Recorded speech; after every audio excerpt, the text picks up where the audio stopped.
Okay, so this is Let's Talk, and today's guest is Tim Walter, who is a house healer and an alternative life coach. So hello Tim, how are you? Hello there, I'm fine, thanks very much, yeah. With my interviews, I normally go through a kind of process. It's really just to give people a chance to tell their story. And I normally start off by asking my guests to tell us how do they get into what they are currently doing.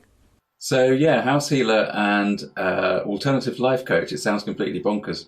And I think really I've got into this, I've been doing this about 4 years now. Before that, I did what you do, as you know, for some 30 or so years. I was a filmmaker and writing scripts and that sort of thing, and pitching programs to television channels to try and get them off the air, get them on air, in fact. So a very, very different life, and I've moved into doing the house healing and the life coaching because some years ago, my life kind of changed completely and utterly, in that we moved house. Very simple thing. We moved house. We actually moved from the southeast of England across to the Welsh borders. And the house we moved into needed quite a lot of work. So if you can imagine, quite a not a derelict house, but certainly one that needed a lot of refurbishment.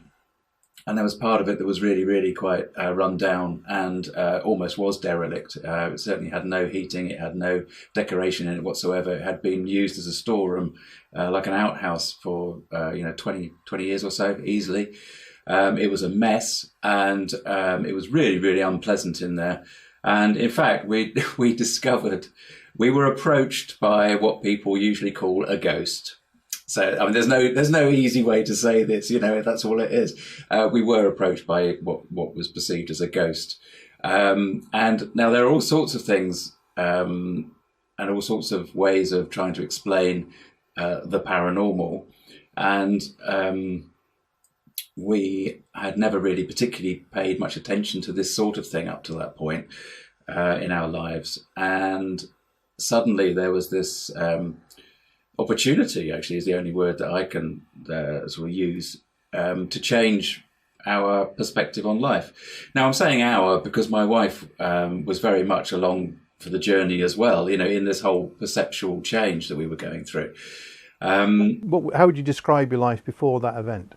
I was incredibly normal, and I use that word advisedly these days. I was just running a corporate business. I had no idea about anything that was outside of the five senses, what you could see, feel, touch, taste, and I was very, very stressed trying to earn an income to support my growing family.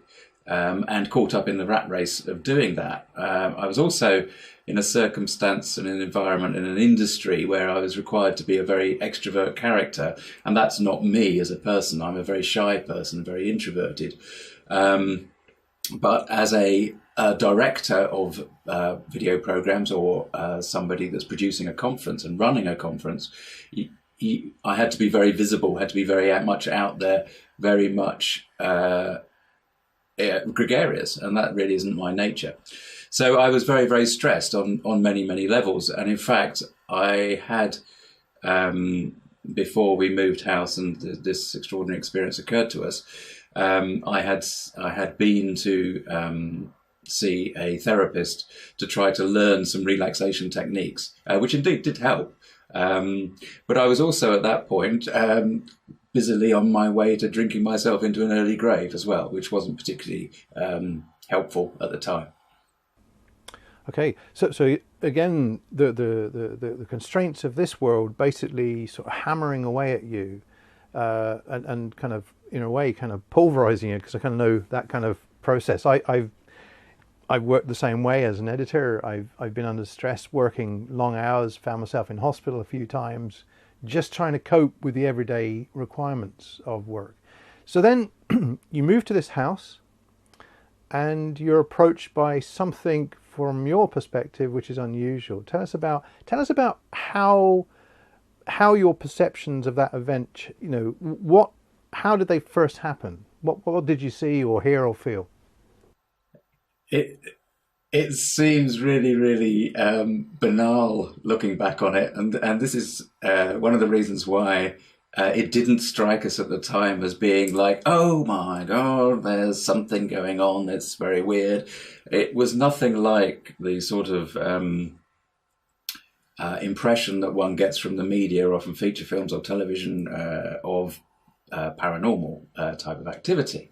So the very first thing, I mean, it's a long time ago, and you have to forgive me because I do get slightly mixed up in the order of things, but one of the very early things that was occurring was very simple, very mundane, very ordinary, which was the LED clock on our electric cooker would change. Now, I don't mean it would flash. You know, when a LED clock goes off, if there's been a power cut, power comes back on, the thing's flashing zeros.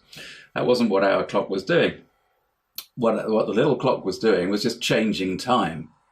And one of our friends noticed that this clock was completely wrong, that he reset it, and you know, sure enough, half an hour later, of course, or something like that, it was completely wrong again. And this went on for a long time. We didn't really pay much attention to that. We just thought, well, that's a faulty cooker, faulty clock. Big deal. We did get the classic sort of lights flickering. You know, lights would flicker on and off in different rooms. We did have feelings of being watched. We did have feelings, well, I did. I certainly had. I remember one particular evening where I was alone in the house for some reason, I can't remember why, and got completely spooked. But these were very, very ordinary things. What happened was we had some well, soon after we moved in, we had some builders in to do some work, and they were in the back muttering away to themselves. There's a couple of old guys, and they came out and said, "Look, I don't really know how to say this to you, but we think it would be a really good idea if you got your house spiritually cleared." And we're like, "Huh? Why? What?" They introduced us to some people that did come round with dowsing rods, actually, and find some information out. And that was how we actually found out that Jane was there, this lady called Jane, this disincarnate spirit, if you like. Now, there was other stuff going on. But as I say, it was so ordinary and so normal that we just didn't really kind of feel that it was particularly bizarre and wacky. I spoke to a lady who's very much into the kind of spiritual side of things from a Hindu perspective, was that she commented about how Catholics, from the Catholic Christian perspective, have a kind of spiritual element.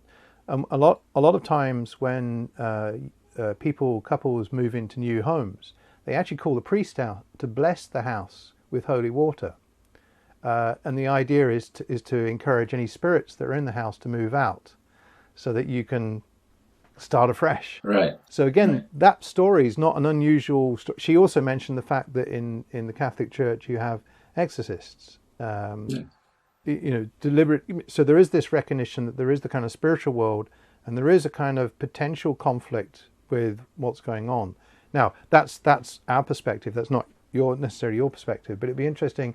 So how did that relationship develop with the spirit that you found? Yeah, the spirit is a lady called Jane, and we there is more information about this on my website, so you can have if people are interested, they can go and have a look at the website.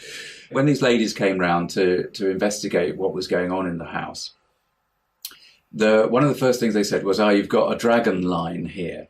Now, a dragon line is actually a description of an earth energy line. Now, some people call these ley lines, but ley lines are very different to earth energy lines.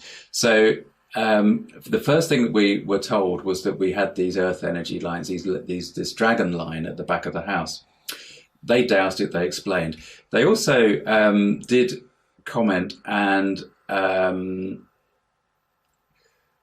refer to a local churchyard. And they were very, very clear that the lady whose presence was there was buried in that local churchyard. But they also said I wouldn't be able to find the gravestone very easily. which, I mean, that's not a big deal. That's not like a big psychic reading or anything. That's not difficult. But I did. I went to this churchyard, and I did actually find a gravestone that 100% was for Jane, was hers. So look, the relationship with somebody that you can't see, who actually just wants to be part of the family, because that was one of the messages that was given to us, really is it sounds completely daft. It sounds completely potty. But I basically had conversations with her like I would have conversations with anybody. But the way of doing that was through using dowsing. So dowsing is a process, most people know it, that you use dowsing to find water, but you can use dowsing in any way whatsoever. And dowsing can be used to have these sort of conversations with spirit. Again, if you do a YouTube or a Google, search, then you'll find loads of videos about people purporting to speak to spirit using dowsing. What's interesting is I saw your last video, which was looking at the ley lines going through your garden, and you putting a stone in there, which is quite interesting. Now, I know. I mean, you've said that it sounds bonkers, but we're actually communicating through the internet at the moment. We're having a conversation. You're in Yorkshire and I'm in Northern Ireland, and the way that we're able to do this is because, without us realizing it, there's lots of ones and zeros, on and offs, that are actually allowing us. They're taking our images, breaking it down into simple ones and zeros, and pumping it across, so you get a packet. And then I get a packet coming back with you, which is why there's a slight delay in what we're actually saying. But when you actually analyze it, there's a channel from me to you, and you're actually talking about a channel with a ley line from the graveyard to your house. And what you were doing with the dowsing, which was asking yes and no questions, was there was a positive. And so although in some cases people may think that sounds a bit crazy, we're actually using that technology to communicate at the moment. Yeah, that's very true, actually, and it's a really good observation. The big thing I'd like to say on that is that, and it's only really picking hairs in your analogy, because because all of our communication and the world in which we live, we must never forget that it's not as a whole. It's not digital. It's analog. And therein lies one of the many problems that we actually have in assimilating and processing what's going on for us, because we like to think that things are either black or white, they're on or they're off.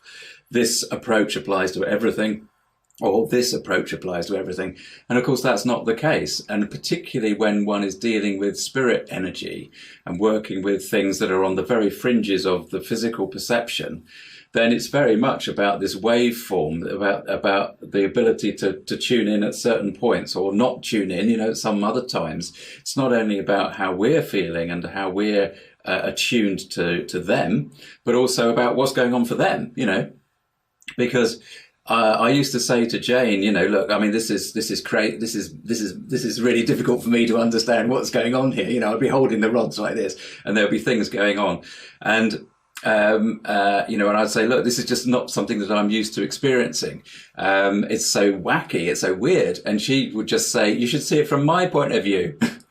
and so she's saying, like, once you pass over and you're into that aspect of human beings that survives when they die, then the parameters in which the spirit operates are very, very different to this. But at the same time, as they get closer to our perception, it certainly seems that they are getting more confined into the physical dimension in order to be able to communicate.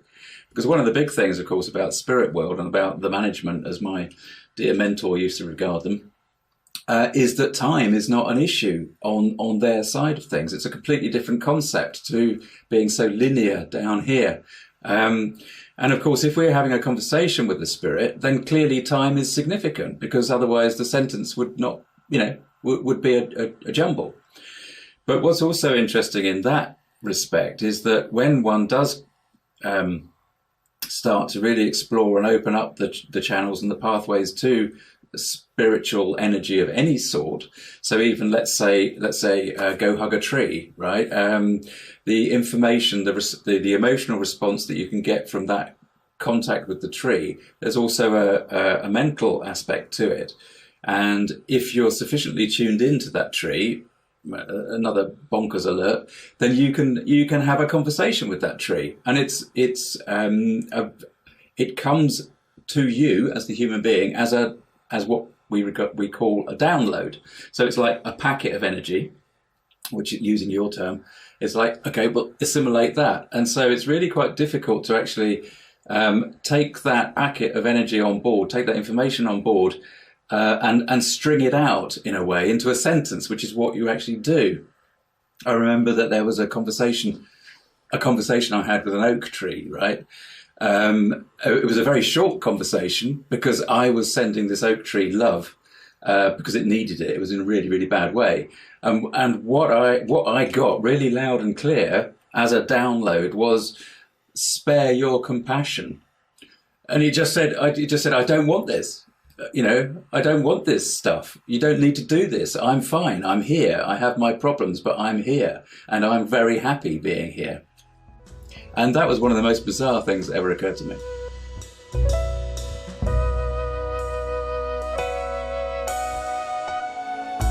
We have more on the way, so please subscribe to this channel and check out the link below if you'd consider becoming a patron to help us keep making more content.